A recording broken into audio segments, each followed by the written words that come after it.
নমস্কাৰ মই চিমকি শৰ্মাই আপোনালোকক আৰিয়াছ ৱৰ্ল্ডলৈ পুনৰবাৰ স্বাগতম জনাইছোঁ। প্ৰত্যেক দিনাখনৰ দৰে আজিও মই এটা নতুন ভিডিঅ' লৈ আপোনালোকৰ ওচৰলৈ আহিছোঁ। আশা কৰিছোঁ আপোনালোকে মোৰ ভিডিঅ'খিনি চাই পেলাই ভাল পাইছে আৰু যদি ভাল পাইছে লাইক কমেণ্ট শ্বেয়াৰ কৰিব। মই আজি আপোনালোকৰ ওচৰলৈ মোৰ 14মহীয়া ল'ৰাটোৰ কাৰণে বনোৱা এটা খিচিৰিৰ ৰেচিপি লৈ আহিছোঁ। মই দুপৰীয়া সাজত প্ৰায় তাক খিচিৰি দিওঁ, গতিকে মই বিভিন্ন ধৰণৰ ফ্লেভাৰেদি খিচিৰি দিবলৈ ট্ৰাই কৰোঁ। তাক সদায় একেধৰণে বনাই দিলে আচলতে সিহঁতি নাখায়, সেইকাৰণে মই সদায় বেলেগ বেলেগ ধৰণে বনাই দিবলৈ চেষ্টা কৰোঁ। কেতিয়াবা যদি মই ভেদাইলতা দি বনাইছোঁ, কেতিয়াবা মই তাক নৰসিংহ পাত দি বনাওঁ, কেতিয়াবা মই মানিমুনি দি বনাওঁ বা ধনিয়া ইউজ কৰোঁ। মানে এনেকুৱা বস্তু ইউজ কৰোঁ যিটো বস্তুৰ ফ্লেভাৰ এটা থাকে, এটা স্মেল থাকে একচুৱেলি। গতিকে সেই নতুন নতুন স্মেল দি আপুনি বস্তু যদি একেখিনিও দিয়ে, স্মেলটো যদি অকণ বেলেগ হয় তেতিয়া সিহঁতি ভাবে যে বেলেগ হৈছে অলপ খাবলৈ বা গোন্ধটো অকণ বেলেগ হৈছে, গতিকে ধুনীয়াকৈ খাই দিয়ে। আৰু ভেদাইলতা, মানিমুনি, নৰসিংহ জাতীয় বনৌষধিবোৰ আমাৰ ল'ৰা ছোৱালীৰ কাৰণে খুবেই প্ৰয়োজন, আমাৰ কাৰণেও আচলতে খুবেই প্ৰয়োজন। আমি সাধাৰণতে সিহঁতক দিবই লাগে আচলতে তেনেকুৱা বস্তু। আমাৰ যদি বাচ্চাবোৰৰ 6 মান্থ প্লাছ হৈ গৈছে, মই তেতিয়াৰ পৰাই দিবলৈ আৰম্ভ কৰিছিলোঁ বিভিন্ন ধৰণে বনাই পেলাই। আজি মই তাক নৰসিংহ পাতে দি পেলাই বনাই দিছিলোঁ খিচিৰি। তো আহকচোন মই কেনেকৈ তাক আজি খিচিৰি বনাই দিছিলোঁ এবাৰ আপোনালোকক দেখাওঁ। খিচিৰি বনাবৰ কাৰণে মই আজি লৈছোঁ গাজৰ, পিঁয়াজ, আলু আৰু লগতে লৈছোঁ নৰসিংহৰ পাত। চেৰেলেকত অহা চামুচেৰে মই 1 চামুচ মগু দালি লৈছোঁ, আধা চামুচ মচুৰ দালি,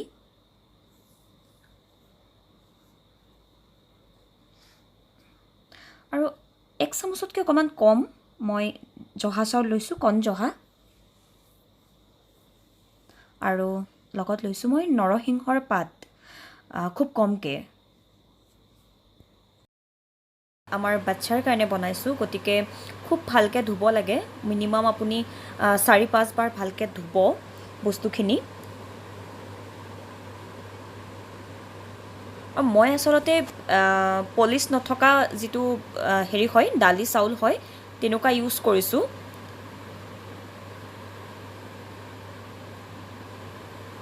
মোহাৰি মোহাৰি ধুব, ভালকৈ মোহাৰি মোহাৰি ধুব, যাতে বগা যিটো পানী ওলায় সেই পানীটো নাইকিয়া হৈ যায়। অলপ সময় তিয়াই ৰাখিব। সেই সময়খিনিত মই পাচলিকেইটা কাটি লৈছোঁ। গাজৰ আৰু আলুটো মই ধুনীয়া ধুনীয়া পিচ কৰি কাটি লৈছোঁ এটা জোখৰ শ্বেপত।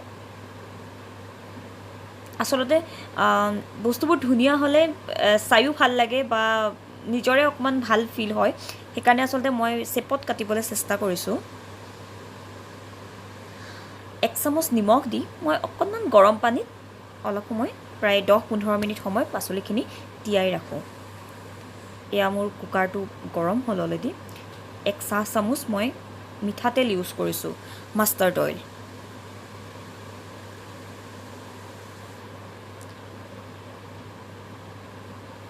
পিঁয়াজ দিছোঁ, সম্পূৰ্ণ এফাল নাই দিয়া, তাতকৈও অকণমান কমেই দিছোঁ। পিঁয়াজখিনি ভালকৈ ভাজি তেলটো এৰাৰ পাছত গোটেই পাচলিখিনি যিখিনি লৈছোঁ মই, পাচলিখিনি আৰু লগত মই দালি চাউলৰ যিটো মিশ্ৰণ লৈছিলোঁ, সেই দালি চাউলখিনি প্ৰেছাৰ কুকাৰত ঢালি দিম।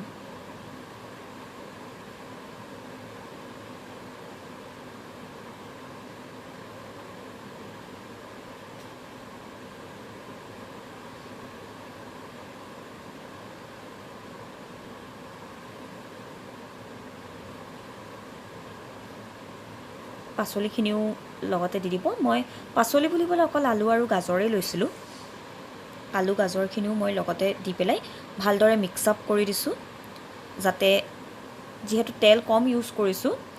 আপোনালোকে আচলতে ইচ্ছা কৰিলে গৰু ঘিউ ইউজ কৰিব পাৰে, মই নাই কৰা। কিয়? কাৰণ নৰসিংহৰ নিজৰ এটা স্মেল আছে আৰু গৰু ঘিউৰো আছে, সেইকাৰণে মই গৰু ঘিউ ইউজ কৰা নাই।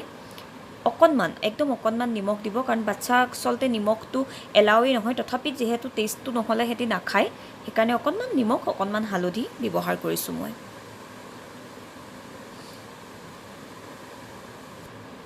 ভালকৈ মিক্স আপ কৰি দিব, যাতে নিমখ, হালধি আৰু তেল বাকী বস্তুখিনিৰ লগত ভালদৰে মিলি যায়।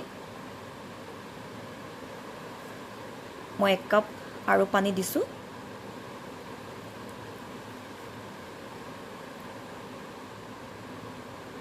আচলতে আৰু অকণমান পানীৰ প্ৰয়োজন আছে, সেই আৰু অকণমান পানী মই দি দিছোঁ। আৰু এতিয়া মই কুকাৰটো ঢাকনিখন লগাই দিম। ল' ফ্লেমত দিব। মই যিহেতু ইণ্ডাকশ্যনত বনাইছোঁ, মই 500ত দিছোঁ। আপোনালোকে যদি গেছত বনায় ল' ফ্লেমত ৰাখিব। আৰু ল' ফ্লেমত ৰাখি একদম কম পৰিমাণে হ'লেও 6-7টা চিটি মৰাব। যিহেতু মোৰ ল'ৰাটো এতিয়া 14 মাহ চলি আছে, গতিকে তাক মই কোনো ধৰণৰ মিক্সিত বা ব্লেণ্ডাৰত দি পেলাই নোখোৱাওঁ। সেইকাৰণে মই জাষ্ট হেতাখনেদি অলপ হেঁচি তাক খুৱাই এচাক ৰেডি হৈ গ'ল। শ্বেপ ধুনীয়া হৈয়ে আছে। নৰসিংহ পাতখিনি খালি মই ছেপাৰেট কৰি দিছোঁ, কাৰণ সেইখিনি সি এতিয়া চুবাব পৰা হোৱা নাই। লগত মই খালি এটা কোয়েল এগ লৈছোঁ।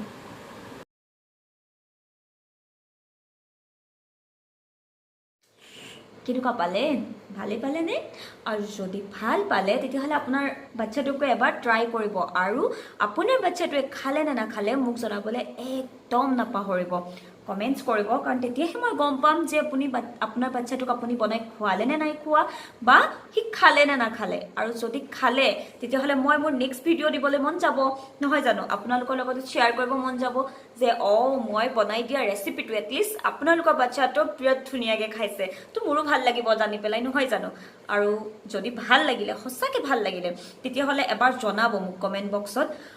আৰু যদি মোৰ নতুন ভিডিঅ', নতুন ৰেচিপি, নতুন টপিক আপোনালোকলৈ ইনষ্টেণ্টলি আহিব লাগে, তেতিয়াহ'লে কি কৰিব?